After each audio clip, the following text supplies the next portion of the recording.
오늘은 벌써 2014년이 시작된 지 이제 두 달이 지나가는 6월 마지막 주일을 맞이하게 되었습니다. 또한 오늘은 3.1절 기념주일로 95주년 기념주일이 되는 날입니다. 곧 이어서 3.1절 기념식도 이제 각 곳에서 하게 될 것입니다. 우리는 나라 민족의 독립과 또 이 자유를 위해서 수고하고 희생한 많은 그런 선조들의 피와 땀 위에 우리가 삶을 영위하고 있습니다. 그분들의 신앙의 모습과 삶의 향기나는 인격을 본받아서 여러분 살아가고 계신 곳에서 사람을 살리고 또 공동체를 살리고 교회를 살리시고 또 나라와 민족과 세계 평화를 위해서 수고하고 애쓰시는 여러분들의 삶이 될 수 있기를 주님의 이름으로 축원합니다. 우리 테니커 사전에 나온 그 인물 한 분을 소개해 드리겠습니다. 여러분 누구인지 한번 맞춰보시길 바랍니다. 1889년 경북 계구에서 출생하셨습니다. 오는 연당 1915년 세브란스 의학 전문학교를 졸업했으며 1919년 3.1운동 때 민족대표 33인의 한 사람으로 독립선언서에 서명을 하였습니다. 그러다가 2년 6개월을 치르고 출업 후 세브란스 의학 지배인, 대한기독교 청년연맹 이사, 경성공업 지배인 등을 역임하고 한일 청년운동을 지도했습니다. 1931년 신간의 사건을 계기로 상하이로 망명의 독립운동을 계속해 나가다가 귀국하여 1940년 흥업 불합도 사건에 가담했다가 7개월간 옥고를 치렀습니다. 1945년 8월 15일 해방과 함께 독립촉성국민회를 결성하여 회장을 지내셨고 1947년 과도 입법의원, 1950년 국민회 최고위원, 1953년 자유당 최고위원을 지냈으며 63년 공화당 창당 발기위원을 역임했습니다. 1965년 광복회장 및 이준열사 기념사업회 총재가 되셨고 독립유공자들의 복지 증진을 위해 노력했습니다. 1970년 이후에는 민족대표 33인 중 유일한 생존자였습니다. 여러분 그림을 한번 보시겠습니다. 하나 넘겨주세요. 네, 이분입니다. 여러분 다 아시는 우리 이갑성 선생님이십니다. 그 자녀가 여기 앉아 계신데 이태원 잠깐 일어서 주시겠습니까? 네, 우리 자녀이시면 박수로 여러분 다녀주십시오. 엘사 대창과 만세삼창을 선포하시겠습니다. I got news, I good news라고 하는 그런 월간지에서 작년 2013년 이 3월 20일자로 이 3.1운동의 면모, 기획특집, 그들의 신앙과 삶이라고 하는 특집 기사를 내보낸 적이 있습니다. 거기에 보면 3.1운동 민족대표 33인과 독립선언문에 서명하지 않은 15명을 포함해 총 48명의 민족대표가 있었습니다. 그 중에서 약 50%인 23명이 기독교인으로 나와 있습니다.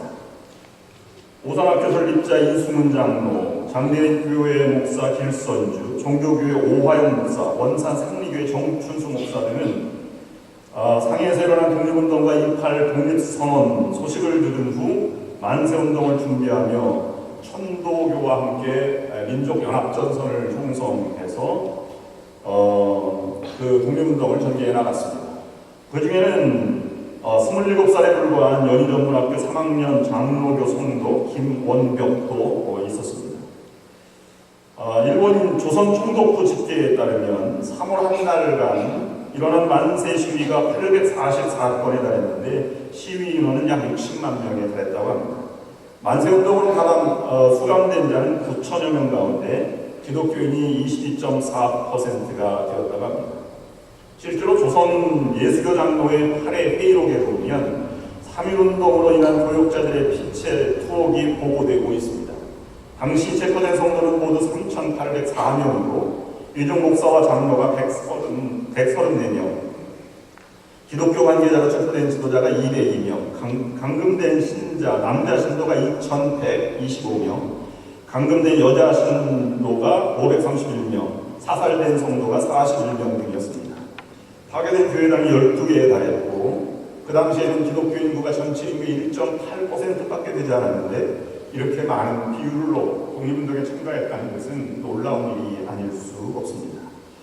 그분들의 희생과 신앙과 나라 사랑이 우리를 이렇게 이 자리에서 앉아 예배 드리게 만든 것입니다. 독립운동에 헌신하고 또 사회운동에 적극 가담한 기독교인들의 신앙은 한마디로 요약하면 예수 사랑이 곧 민족과 나라 사랑이라고 하는 공통점을 가지고 있다고 볼 수 있습니다. 그리스도 앞에서도 그리고 나라와 민족 앞에서도 자신의 삶과 형편은 뒤로 하고 그리스도가 먼저 중심에 자리 잡고 있었고 나라의 부름에 그리고 나라의 안녕과 평화가 그들의 삶에 먼저 지배하고 있었기 때문입니다. 그래서 우리는 그리스도께 누가 되지 않기 위해서 그리고 그들은 정말로 나라와 민족에 누가 되지 않기 위해서 그들은 정신을 가다듬고 또 건강을 지속했고 인격을 수양하며 그들의 삶을 용해 나가는 것을 볼 수가 있습니다. 그들의 헌신적인 삶에서 저는 예수께 향유를 부은 마리아가 떠올랐습니다. 요한복음 12장 3절 말씀을 보면 마리아는 지극히 비싼 향유 곧 순전한 나다 한 근을 가져다가 예수의 발에 묻고 자기의 머리털로 그의 발을 씻으니 향유 냄새가 집에 가득하였다. 자신의 형편과 처지를 뒤로하고 온 귀한 것을 주님만을 위해서 바친 그 헌신이 향기로운 그러한 준비 또는 향기로운 헌신이 된 것입니다. 오늘 우리의 삶을 되돌아봅니다. 우리들도 그렇게 인격을 수양하고 또 그리스도를 위해서 삶을 헌신하고 있는지, 내 삶의 중심이 정말로 나를 위한 것인지 아니면 나라와 민족과 세계 평화를 위한 것인지 그리스도의 영광을 위한 것인지를 다시 한번 되돌아보게 하는 것입니다. 나도 모르게 세상적인 언어 말이 나오지 않는지 깊이 생각을 해보아야 할 것입니다. 기독교인이 되었다는 것은 이미 세상을 지배하고 있는 마귀와 권세와 대적하는 지도자가 되었음을 의미하는 것입니다. 그러므로 우리의 생활의 모습과 영적인 훈련을 다시 한번 깊이 점검해 보아야 할 것입니다. 지난주에는 제가 몰고 있는 처치 교회 작은 밴을 수리했습니다. 약 21일간 수리를 하였는데요. 여러 가지 보험회사의 여러 가지 그 연회보험이 상당히 좀 까다로워서 절차상 많은 그런 일이 지연되어 왔습니다. 수리를 마치고 나오는데 사장님께서 이렇게 말씀하셨습니다. 지금 11만이지만 관리만 잘하면 30만까지는 높이 탈 수 있습니다. 자동차 없이 살아갈 수 없는 미국에서 자동차 관리는 상당히 중요한 것입니다. 가장 중요한 관리가 무엇이겠습니까? 정기적으로 점검하고 엔진 오일을 교환하고 전문가에게 맡겨서 그것이 어디가 잘못되어 있는지 수리해 나가는 것이 바로 오래 간직하는 길이 아니겠습니까? 우리의 영적 지도, 영적 생활도 동일합니다.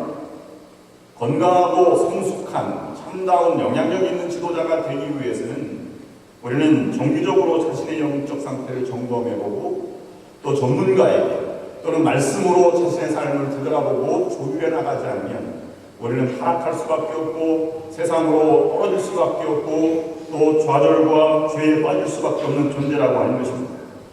그래서 우리가 우리의 삶 속에 무너진 흠과 점들을 회개를 통해서 제거하고 마음과 영을 새롭게 날마다 하지 않으면 참다운 지도자가 될 수 없는 것입니다. 생각해볼 과제가 문제가 있습니다. 우리는 대부분의 신앙인들에게는 내가 진정으로 회개했다라고 하는 단어를 낯설지 않게 사용하고 있습니다. 반복되는 죄를 저지름에도 불구하고 회개의 중요성을 우리 망각하고 있지 않은 그런 모습입니다. 오히려 대부분의 신앙인들에게 가장 결여되어 있는 점은 그러나 회개만 하였다고 다 되는 것인가? 회개만 하면 자신의 영적 상태가 온전히 회복되었다고 말할 수 있는가 하는 것을 반문해 볼 수 있어야 한다는 것입니다. 그리스도인들의 삶이 그리스도가 각 개인의 주인이 되는 자리바꿈에서 온전하지 못하다면 아무리 매주일 또는 죄를 짓고 회개한다고 해도 그리스도인들은 강력한 힘을 소유하지 못하게 되는 것입니다. 더 정확하고 솔직하게 말씀을 드린다면 예수 그리스도가 아직도 나의 삶의 주인이 되지 못하고 그리고 나의 이 예수 그리스도 앞에 그분 앞에 나는 자랑스러운 종이 되지 못하고 있는 것이 회개하지 않고는 그리스도인의 삶은 아무것도 아닐 수 있다고 하는 것입니다. 하나님께서 나의 삶의 중심에 자리 잡으시고 나의 삶의 주인이 되지 못하고 계시다면 나는 나의 삶은 무엇인가 잘못되어 가고 있다고 생각해 보아야 한다고 하는 것입니다. 예수 그리스도 우리들의 중심에 거처를 정하시고 분명하게 나의 주인으로 내 안에 역사하실 때라야 그리스도의 능력이 그리고 그리스도의 영광이 그리고 그리스도의 향기가 우리의 인격의 삶 속에서 나타나게 되는 것입니다. 그래서 사도 바울은 오늘 본문 에베소서에서 이 진리의 말씀을 이렇게 말씀하고 있습니다. 믿음으로 말미암아 그리스도께서 너희 마음에 계시게 하시옵고 라고 말씀하고 있는 것입니다. 그리스도의 입장으로 사람을 평가해 보면 세상에는 세 가지 종류의 사람이 있다고 볼 수가 있습니다. 우리 한 개를 넘기겠습니다. 김정환 형제 하나를 넘겨줘 보시기 바랍니다. 뒤로. 네, 이것이 첫 번째 부류에 해당되는 사람입니다. 동그라미는 자신을 말하고 있고 사각형은 세상의 창을 말하고 있습니다. 세상 안에 내가 존재하고 그 다음에 의자가 있고 여러 가지 일들이 있습니다. 동그라미 점들은 일들을 가르쳐 말하고 있는 것입니다. 세상에는 다른 사람 그리스도인 십자가 그리스도가 존재하지만 자기 안에 그리스도가 존재하지 않습니다. 자기 안에는 의자 위에 자기가 주인의 삶을 살아가는 세상적인 사람이 있습니다. 그래서 에베소서 2장 1절 3절 말씀에 지금 불순종의 아들들 가운데 역사하는 명이라 전에는 우리도 다 그 가운데서 육체의 소욕을 따라 지내며 육체와 마음에 원하는 것을 하여 다른 이들과 같이 본질상 진노의 자녀였다. 이렇게 구원받지 못한 세상 사람을 이렇게 표현하고 있는 것입니다. 하나를 더 넘겨보시기를 바랍니다. 이것은 세상 가운데 그리스도 안에 살아가지만 자기 마음속에 의자 위에는 아직도 내가 주인의 삶이 있고 예수 그리스도는 의자 밑에 있는 그런 아직도 자신이 주인 역할을 하는 그런 사람을 가르쳐 말하고 있습니다. 그래서 고린도 교회에게 보내는 사도 바울의 편지를 이렇게 말하고 있습니다. 형제들아 내가 신령한 자들을 대함과 같이 너희에게 말할 수 없어서 육신에 속한 자 곧 그리스도 안에서 어린아이들을 대함과 같이 하노라. 내가 너희를 저주로 먹이고 갑으로 아니하였느니 이는 너희가 감당치 못하였음이거니와 지금도 못하리라. 너희가 아직도 육신에 속한 자로다.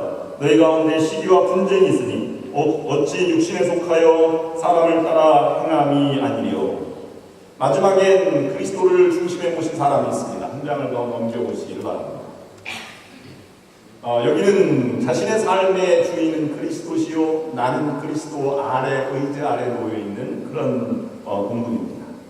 갈라디아서 2장 20절 내가 그리스도와 함께 십자가에 못 박혔나니 그런즉 이제는 내가 산 것이 아니요 오직 내 안에 그리스도께서 사시는 것이다. 이제 내가 육체 가운데 사는 것은 나를 사랑하사 자기 자신을 버리신 하나님의 아들을 믿는 믿음 안에서 사는 것이다 하는 사도 바울의 고백과 같이 그리스도를 주인으로 모시고 살아가는 것입니다. 한 장을 더 넘겨 보시기 바랍니다. 네, 여러분들은 지금 세 종류 중에 어느 단계에 속하고 계십니까? 주님은 우리 앞에 계시는 것으로 주님이 우리 앞에 계시는 것, 내 안에 계신 것으로 주님은 만족하지 않으십니다. 그분은 우리를 죽기까지 사랑하시는 분이시기에 우리 안에 거하기를 원하시고 또 주님은 우리 안에 거하시는 것으로 만족하지 아니하시고 우리의 중심의 삶의 주인으로 받아들이고 모시고 살아가기를 원하고 계신다고 하는 것입니다.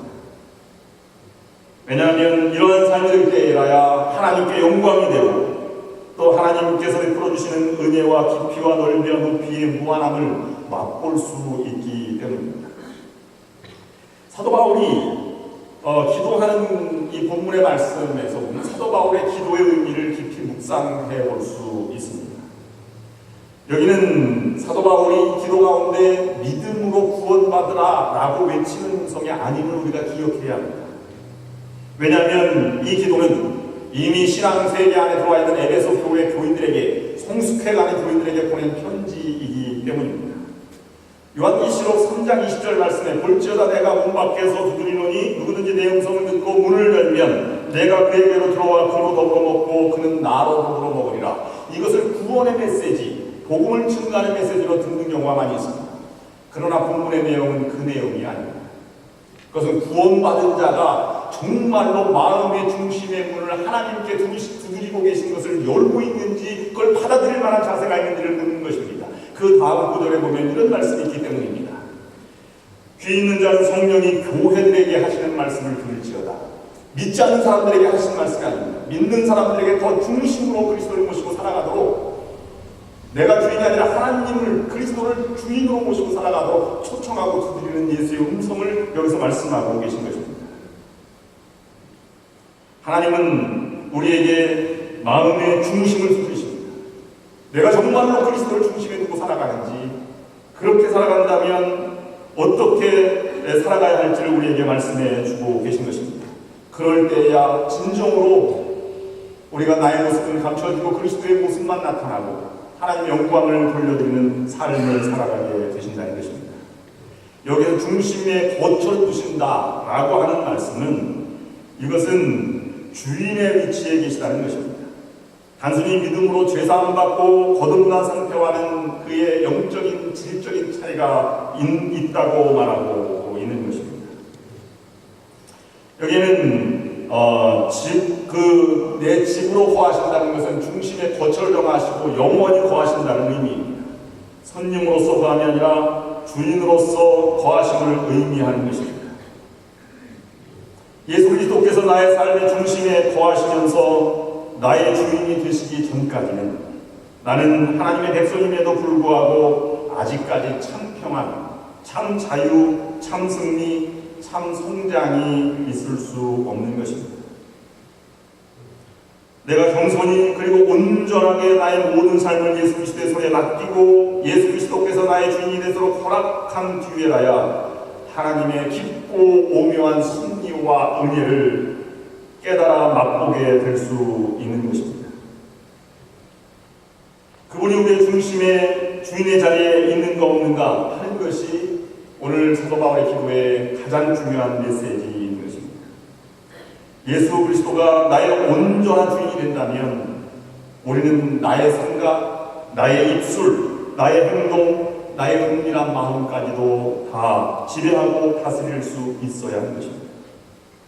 이 시간에도 우리 안에 거하시는 주님께서는 우리의 마음의 중심의 문을 두드리고 계십니다.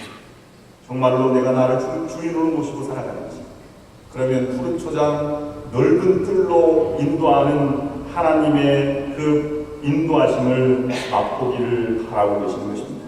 문제는 우리 안에 있다고 하는 것입니다.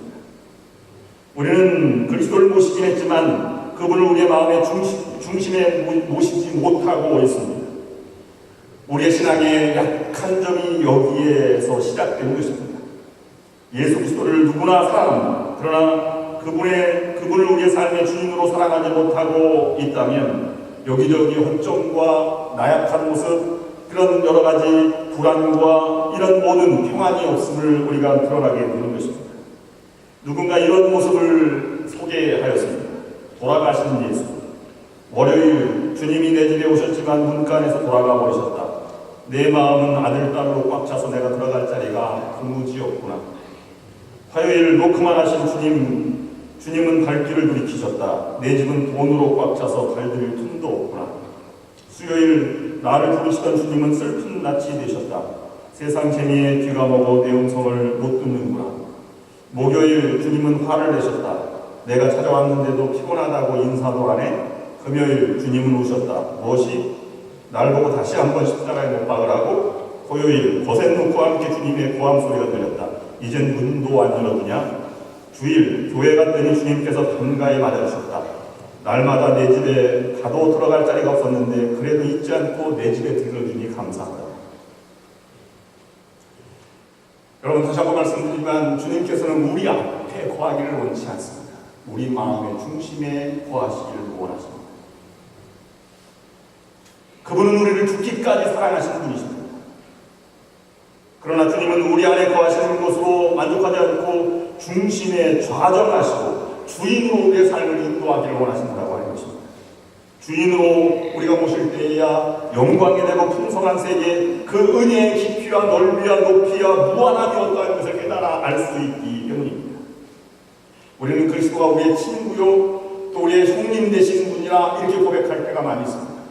그러나 그것은 삶의 주인으로 모신 다음에 친근감을 느끼는 아버지 같고 형님 같고 친구 같은 존재로 다가오는 것을 우리가 잊지 않아야 한다는 것입니다.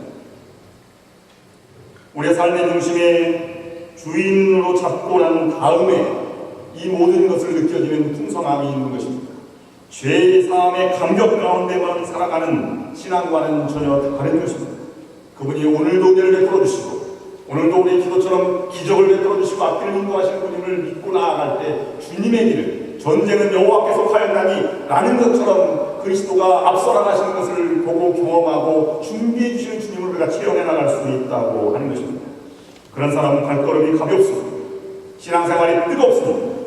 무엇을 해도 적극적인 신앙생활을 해나가는 것입니다. 내비게이터 소책자 로버트 보드만이 쓴 헌신이라고 하는 책에 보면 참된 헌신이 무엇일까를 생각하게 하는 그림을 우리에게 제시하고 있습니다. 물론 오늘은 이 3.1절 기념 주일 예배이기 때문에 믿음 안에서 이것을 해석하지만 우리 신학의 선조들은 하나님 또는 나라를 임으로 그렇게 생각하면서 함께 나라와 또 하나님의 사랑을 동일시 해나가는 것을 볼 수 있습니다. 참된 애국, 참된 믿음, 참된 헌신을 그런 조국을 위해서 살아가는 것은 같은 개념이라고 생각을 합니다. 오늘 이 참된 순종에 이르는 단계를 보면 이와 같은 단계가 4가지 단계가 존재하고 있습니다. 그것은 헌신의 발전도를 나타내는 것입니다. 하나 더 넘겨주시면 첫 번째는 서 있는 단계입니다. 나는 내가 원하는 대로 하겠다. 그래서 나라가 또 하나님께서 내가 뭘 원하시는지는 별로 중요하지 않다 하는 것입니다. 두 번째는 걸어가는 단계입니다. 하나님께 먼저 내가 원하는 것을 들어주시면 나도 하나님을 위해서 원하는 것을 들어드리겠다는 것입니다. 이것은 공평한 거래라고 하는 말로 표현하는 사람이 있을지는 모르겠습니다. 여러분들도 이와 같은 신앙의 단계가 있었을지 모르겠습니다.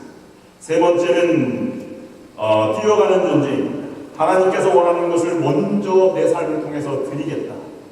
그러면 내가 원하는 것을 하나님께서 주시겠지 하는 마음입니다. 하나님을 먼저 이루어드리면 하나님께서 내 형편을 돌봐주시겠다고 하는 것입니다.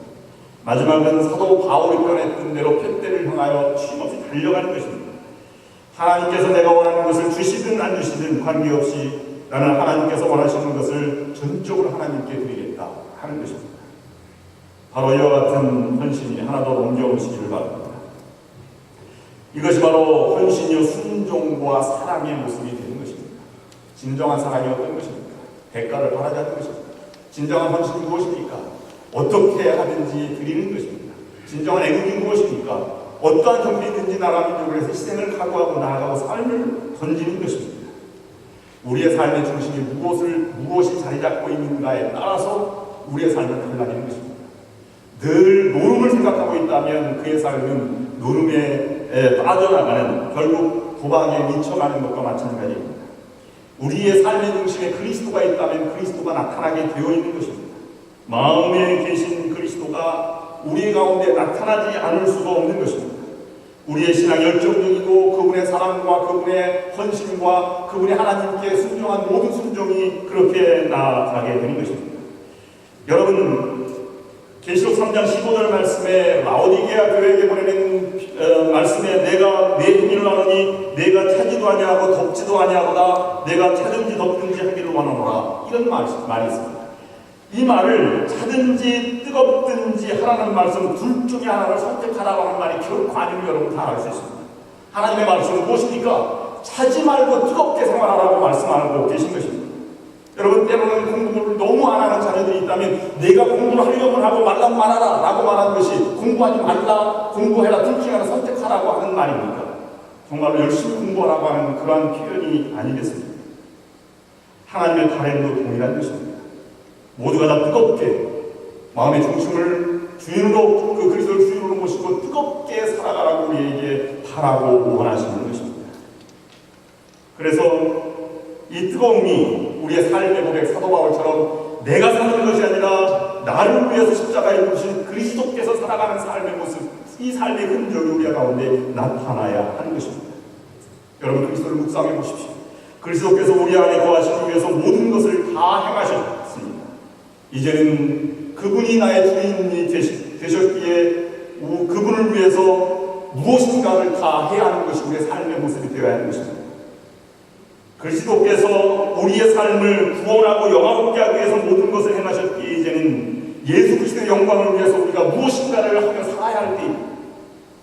예수 그리스도가 우리들을 죄 가운데 구원하시고 우리에게 참 기쁨을 주시기 위해서 모든 것을 다 희생하셨기에 이제는 우리가 그리스도를 기쁘시게 하기 위해서 우리의 헌신과 희생을 드려야 할 때인 것입니다. 어떻게 가능합니까? 그리스도가 우리의 마음의 중심에 계시기만 하면, 그 믿음만 있으면 가능한 것입니다. 그분이 우리를 다스려 나가시고 우리를 인도해 나가시게 되는 것입니다. 로버트 뮌저라고 하는 My Christ Home 이라는 책에 나온 얘기를 제가 읽어드림으로 오늘 말씀하시겠습니다. 내 마음 그리스도의 집. 예수님을 자신의 구주로 영접하면서 믿는 자의 몸은 살아계신 하나님의 성전이 되었고 인간의 마음은 예수 그리스도의 거처가 된다. 저자는 자신이 예수님을 마음에 모셨던 날을 결코 잊을 수 없다고 고백한다. 왜냐하면 그분의 사랑이 넘치는 놀라운 사귐으로 마음의 공허를 채워주셨기 때문이다. 그래서 주님, 저의 마음의 주인, 주님의 것이 되기를 원합니다 하고 고백하게 된다. 그리고 그리스도의 집이 된 자신의 마음속에 많은 방의 문들을 하나씩 열고 주님께 그 방들을 보여주고 안으로 들어오시도록 초대하게 됩니다. 첫 번째 들어온 방은 서재이다. 이곳에서 주님의 눈빛을 본 저자는 당황하게 됩니다. 주님이 정결하신 눈으로 참아볼 수 없는 책들이 몇 권 있었기 때문이다. 이 책들을 제거한 후 주님의 명령에 따라 당신의 주사마를 대신 걸어놓으며 자신의 마음이 그분께 복종하도록 도우심을 받게 된다. 주방에 도착하니 우리 모두가 좋아하고 추구하는 돈, 학위, 증권, 명성, 행운 같은 음식들이 늘어져 있었으나 이런 것들이 진정으로 영혼을 먹이고 영적 굶주림을 해결해주는 참된 음식이 될 수 없고 오히려 하늘에 계신 아버지의 뜻을 행하는 것이 우리를 만족해 하는 참된 음식임을 알게 된다. 거실로 주님과 함께 들어갔을 때 주님은 그곳에서 하루 일과가 시작하기 전 우리와 함께 만나서 아름다운 교제를 하자고 제안하신다. 내게 일어난 일, 나의 계획과 꿈들을 모두 주님께 아뢰고 주님의 음성을 듣는 일은 너무나 달콤하고 즐거운 일이다. 그러나 이상하게도 매일에 중요하지도 않은 그러나 바쁜 일들에 밀려 이 시간은 하루의 제일 마지막 시간으로 밀리거나 아예 못하고 지나가는 적이 태반이 되어버린다. 그러던 어느 날 황급히 뛰어가다가 그날도 거실에 홀로 조용히 나를 기다리고 계시는 주님을 발견한다. 얼마나 부끄럽고 미안한 일인가. 그러나 주님은 이러한 나를 다시 용서하시고 그 시간은 주님 자신을 위해서도 너무나 중요하고 귀한 시간이라고 고백하신다. 다음으로 찾아간 방은 바로 작업실이다. 이곳에서 우리는 자신의 능력과 재능을 이용해 무엇인가를 열심히 만들어낸다. 그러나 한 가지도 만족스럽지 못하다. 왜냐하면 주님께 의지하지 않고 자신의 노력과 능력만 의지하기 때문입니다. 우리는 때론 오랜 세월을 지난 후 비로소 우리가 주님을 위해서 무엇인가 하는 것이 중요한 것이 아니고 주님이 쓰시도록 우리 자신을 있는 그대로 내어드리는 것이 주님이 가장 원하시는 것임을 알게 된다. 오락실만큼은 주님을 초대하는 것을 꺼려하고 혼자 즐기고 싶어하는 마음이 있다. 왜냐하면 주님께서 함께 하시면 왠지 즐겁지도 않고 유쾌하게 놀지도 못할 것 같은 우려 때문이다. 그러나 주님이 안 계시는 곳이 오히려 더 우울하고 비참하고 재미없음을 알게 되고 주님을 이곳으로 모실 때 참 기쁨, 만족, 행복이 넘침을 발견하게 된다. 침실에선 주님은 우리의 수치스러운 생각들을 모두 없애주시고 왜곡된 생각을 고쳐주시고 올바르고 건전하고 아름다운 것이 무엇인지를 알려주신다. 벽장만큼은 정말 주님께 보여드리고 싶지 않은 것이다. 여기에 이것에는 나의 삶의 모든 지저분한 것들이 정리되지 않은 채 먼지가 수북히 얹어 빽빽이 쌓여있는 것이다. 나 자신도 들여다보기 싫은 두려운 장소가 되어버렸다. 그런데 주님은 이것도 열고 청소하고 정리하고 하라고 하시니 당황되고 힘들어지고 원망까지 난다. 그러나 이것을 보여드리지 않으면 우리는 주님과 교제가 점점 힘들어지고 급히 안 될 수도 있게 된다. 우리가 이 벽장을 완전히 제쳐 보여드릴 때 주님은 부드러운 손길과 음성으로 우리의 죄, 상처, 아픔을 치료하시고 온전케 하신다. 주님과 더 친밀한 교제가 시작된다. 주님을 나의 마음의 방들로 온전히 초대되어 거하시게 할 때 우리는 지금까지 자신이 유지하고 청소하고 관리하느라 힘들었던 것들을 청산하고 그분이 스스로 다스리고 책임지시고 나는 단지 그분의 심부름꾼과 친구로서 순종하면서 그분 안에 살게 된다. 그리고 나의 삶은 참된 평안, 기쁨, 사랑으로 내내 넘치게 된다. 여러분 삶의 중심에 그리스도가 살아가 계십니까? 여러분 그리스도 때문에 살만나고 기쁘고 감격스럽게 살아가고 계십니까? 여러분 그리스도가 계신데도 불구하고 여러분의 아무 영향력을 끼치지 못하고 계십니까? 우리는 그리스도를 믿는 것만으로 만족한 사람입니다. 우리의 삶의 주인으로 모셔서 그 그리스도의 풍성한 은혜를 깨달아 그분이 인도하심에 따라 쓰임받는 여러분 모두가 될 수 있기를 주님의 이름으로 간절히 축원합니다. 기도하시겠습니다. 하나님 아버지, 우리의 삶의 중심에 그리스도를 모시게 하여 주시옵소서. 그리스도를 믿고 그분 안에 살아가는 것으로 만족하지 않게 하시고 그분이 원하시고 인도하시는 일에 내 삶을 들여서 교회를 사랑하고 나라 민족을 사랑하고 하나님의 쓰임받는 동부가 될 수 있도록 인도하여 주시옵소서.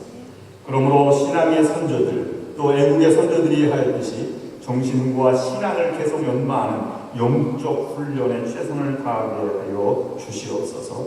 예수 그리스도의 이름으로 간절히 기도드리옵나이다. 아멘.